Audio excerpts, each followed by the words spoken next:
Some doors are opened by keys. The worst ones are opened by obsession. By the time the lock on Emily Parker's back door clicked, the man who had broken it believed he was alone. He was wrong. 3 days earlier, my life had been painfully ordinary. I measured my mornings in coffee that cooled too fast and lunches I never had time to finish. Working double shifts at the neighborhood clinic left little energy for anything except my 7-year-old daughter, Lily. Every smile she gave me felt like enough to keep moving, even when the bills stacked higher than the dishes in the sink. People always said I looked exhausted. They weren't wrong. Still, home was supposed to be safe. Our little white house sat near the end of a quiet street lined with maple trees. The paint was fading. The porch steps creaked.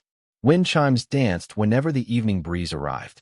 It wasn't much, but every corner held memories that belonged only to Lily and me. That Tuesday began like every other, until I noticed the flowers. A single white rose rested on the front porch. No card, no delivery label, just one perfect flower. I frowned before picking it up. Maybe someone had the wrong address. Maybe. I threw it away without another thought. The next morning, another one appeared, exactly where the first had been. This time, Lily noticed. "Mommy," she whispered, holding the flower carefully. "Did someone buy this for you?" I forced a smile. "I don't think so." She nodded and skipped inside, unaware of the uneasy feeling settling in my chest. By Friday, the roses had stopped. Instead, I found something else.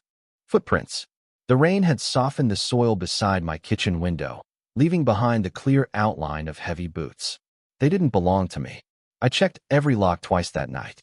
Sleep refused to come easily. Somewhere after midnight, I convinced myself I was imagining everything. People were busy. No one had time to watch a woman like me. At least, that's what I wanted to believe. Across the city, another pair of eyes had already reached a different conclusion. Ethan Carter stood beside the floor-to-ceiling windows of his office, the skyline glowing beneath the storm clouds. A tablet rested on the polished desk. Security reports. Photographs. Timestamps. The same unfamiliar man appeared outside Emily Parker's workplace 4 times in 8 days. Near her grocery store twice. Across from Lily's elementary school once. Never close enough to speak. Always close enough to watch. Ethan remained silent as another image filled the screen. The stranger was looking directly toward Emily's house. When Ethan finally asked, his head of security answered without hesitation. "He's getting bolder." "Police. No crime they can prove." Ethan looked back toward the city lights. "That changes tonight." Within an hour, 2 unmarked vehicles quietly took positions near my neighborhood. No flashing lights. No uniforms. Just patient eyes hidden behind ordinary windshields. I never noticed them. When Lily asked if someone could check under her bed for monsters, I laughed softly and knelt beside her. There aren't any monsters here. I believed those words when I said them. Outside, a figure stood beneath the street lamp across the road. He watched the bedroom light turn off. Then he smiled. Several blocks away, a black sedan rolled silently to the curb. Its driver stepped out without hurry. He glanced once toward the quiet house before disappearing into the shadows surrounding it. No one on the street realized 2 different men had arrived for the same destination. Only one of them intended to leave unnoticed.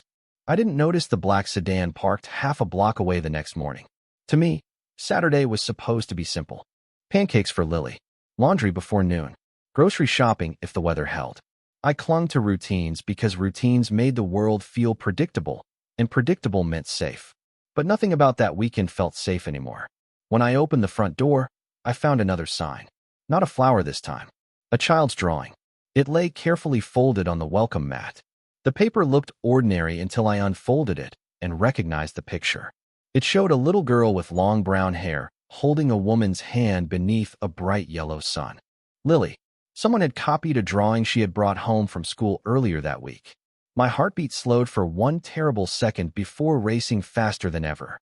"Lily," I called, forcing calm into my voice. "Stay inside, sweetheart." She peeked around the hallway corner. "What's wrong?" "Nothing. I just need to throw something away." She accepted the answer with the trust only children possess. I did not. After locking the door, I finally called the local police. An officer arrived 40 minutes later, listened patiently, photographed the paper, and walked around the property. "There are no fingerprints we can use," he said. "Install cameras. Keep your doors locked." If you see anyone suspicious, call us immediately. He was kind. He was also powerless. By afternoon, life appeared normal again. Lily laughed as we baked chocolate cookies together. Flour covered the kitchen counter. Music played softly through an old speaker. For nearly an hour, I convinced myself fear had overreacted. Across town, Ethan Carter studied the latest security briefing. He contacted the child. His security chief said quietly. Ethan's jaw tightened. Indirectly. That's enough. A new map appeared on the conference table. Emily's neighborhood. Every street. Every entrance. Every nearby business. He changes patterns, another investigator explained. He never stays longer than 5 minutes. Ethan looked at the photographs without speaking. The stranger wasn't careless. He was patient. That made him dangerous. I want eyes on the house 24 hours a day, Ethan said. We're already rotating teams. Double them. One of the men hesitated. She'll notice eventually. Then we explain when she's alive. Silence filled the room. No one questioned the order. That evening, I tucked Lily into bed earlier than usual. She reached for my hand. Mom. Yes. Will you leave the hallway light on tonight? I smiled, though my chest felt heavy. Of course. After she fell asleep, I checked every window, every lock, every curtain. The house remained quiet except for the ticking kitchen clock. Outside, rain began to fall. I never saw the figure standing beneath the maple tree across the street. He watched the upstairs bedroom window until the lights went out. Then he walked away. Only after another vehicle turned the corner did he disappear into the darkness. Inside the sedan, Ethan watched the empty sidewalk through rain-speckled glass. His instincts had kept him alive for years. Tonight, those instincts whispered the same warning they never ignored. Whoever was hunting Emily Parker had stopped watching. The next move would be much closer. By Sunday evening, every ordinary sound inside my house carried a question. The refrigerator hummed. The rain tapped against the kitchen window. Lily giggled upstairs while talking to her stuffed rabbit. None of it should have frightened me.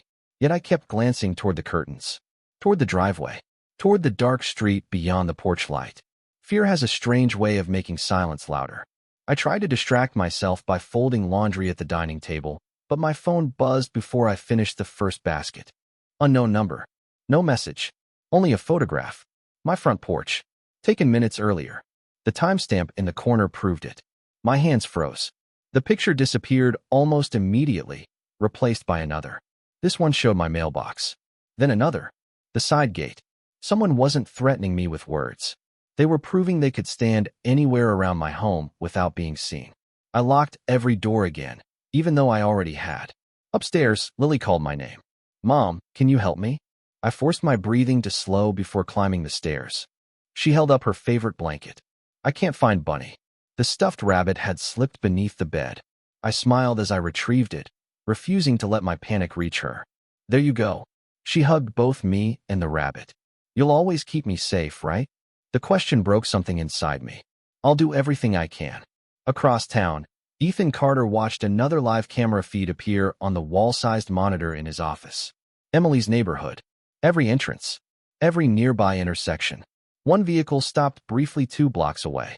Its license plate matched a report from earlier that week. He's testing the perimeter, one security specialist said. He wants to know if anyone notices. Ethan nodded once. He already suspects we're watching. Another image appeared. The unknown man wore a baseball cap and kept his face lowered, but his movements remained calm. Too calm. This wasn't reckless behavior. It was practiced. Ethan reached for his phone.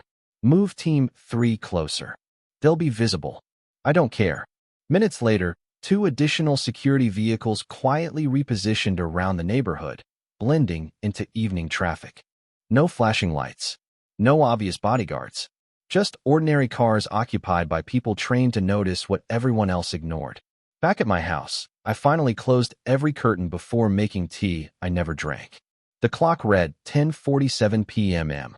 I told myself to sleep. Instead, I sat on the living room sofa listening to the storm.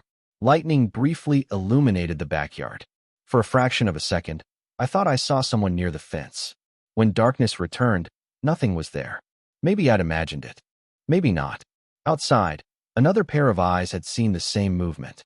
Ethan stepped quietly from his sedan, rain soaking the shoulders of his dark coat. He didn't approach the front door. He circled the property instead, studying muddy footprints that hadn't been there that afternoon. Fresh, leading toward the rear entrance. He crouched beside the broken shrub beneath the kitchen window. Someone had been close enough to touch the glass. His earpiece crackled. Movement confirmed behind the neighboring house. Ethan's expression hardened. Do not engage unless necessary. He looked once toward the softly lit bedroom upstairs, where Emily and Lily slept unaware. Then he took his position in the shadows beside the back entrance. If the stranger returned tonight, he wouldn't find an unprotected house. He would find someone already waiting. There are moments when silence becomes louder than any scream. At 2:13 a.m., I woke without knowing why. The house was still. The rain had stopped. Even the old refrigerator downstairs had fallen quiet. I lay in bed, listening. Nothing. Beside me, Lily slept peacefully, one arm wrapped around her stuffed rabbit. A strand of brown hair rested across her cheek. I brushed it away carefully, trying not to wake her. Then I heard it. A faint metallic click. Not from inside the bedroom.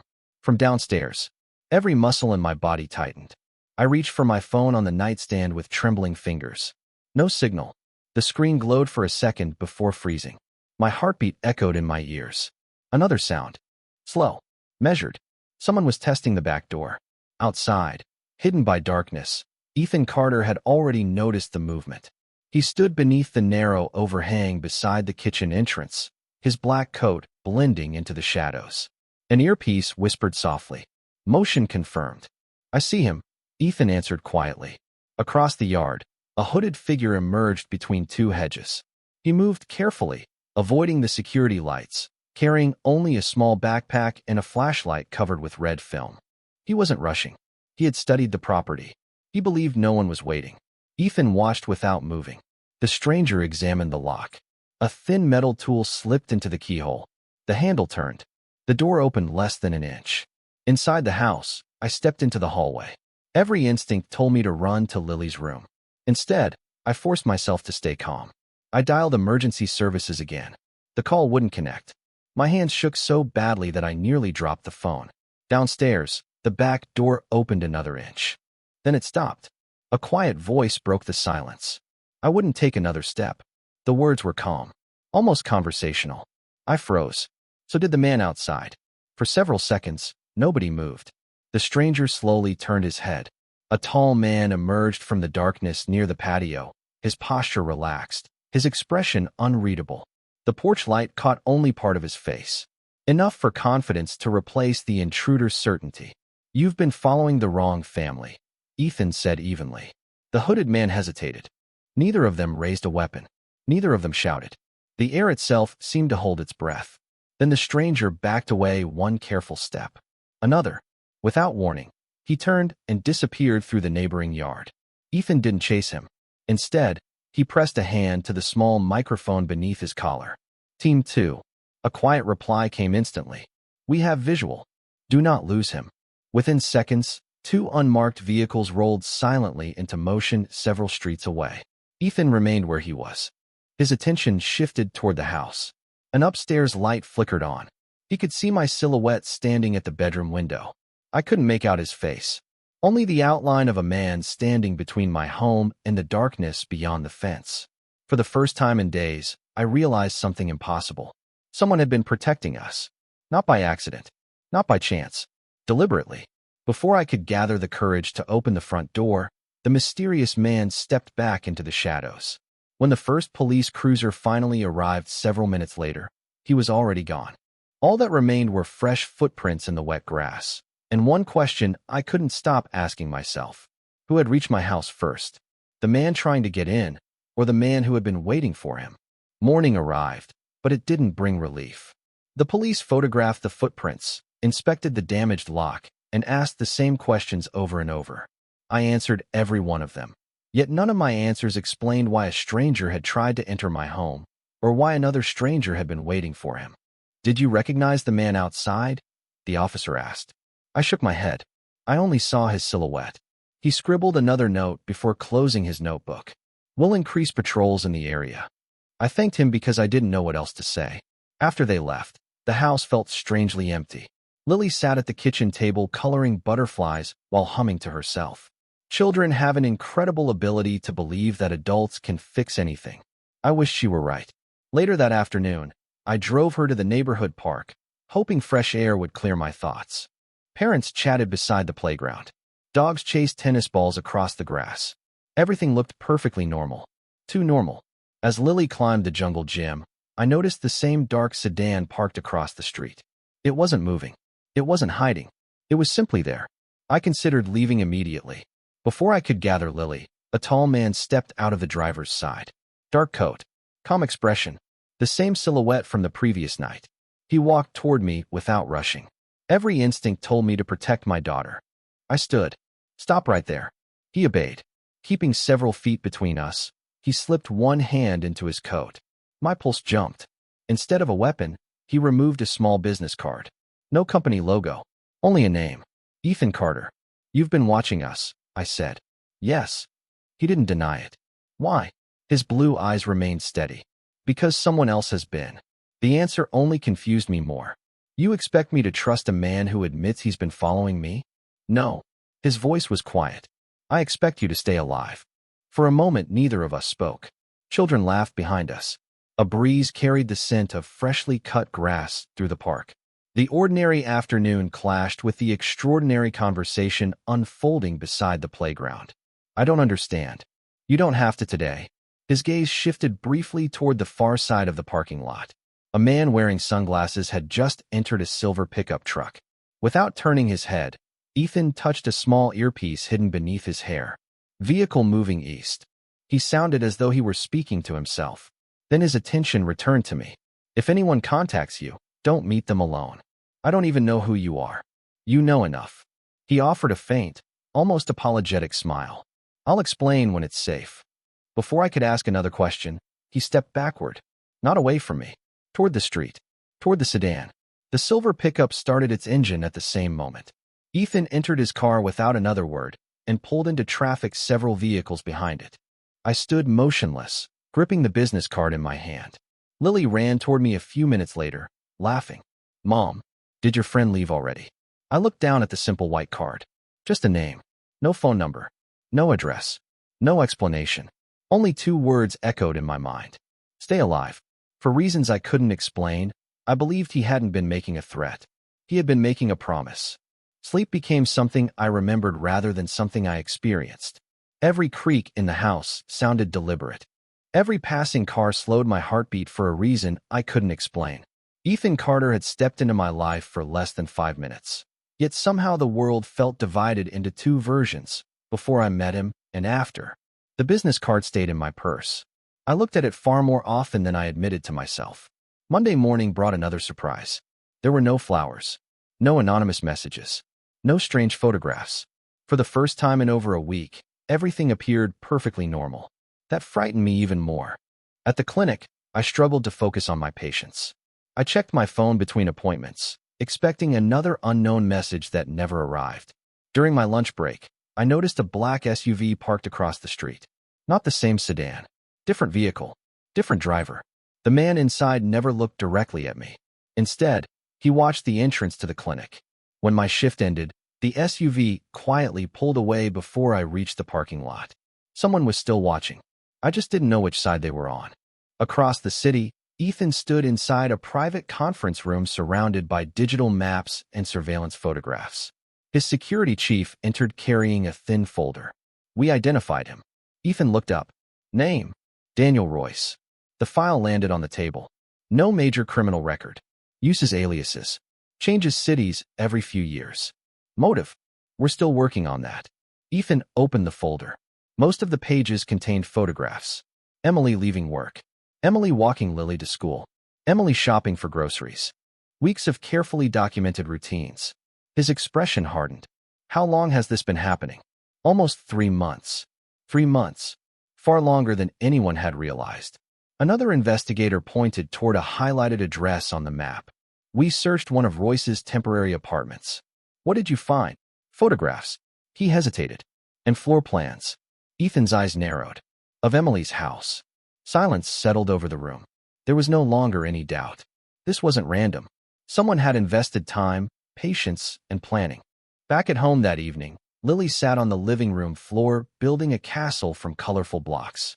"Mom," she said without looking up, "are we safe now?" Children ask the hardest questions in the simplest ways. I knelt beside her. "I hope so." She smiled. "I think the scary man went away." I wished I believed that. A sudden knock echoed through the house. 3 slow knocks. Not hurried. Not aggressive. Careful. I looked through the peephole. Ethan stood on the porch alone. No security team.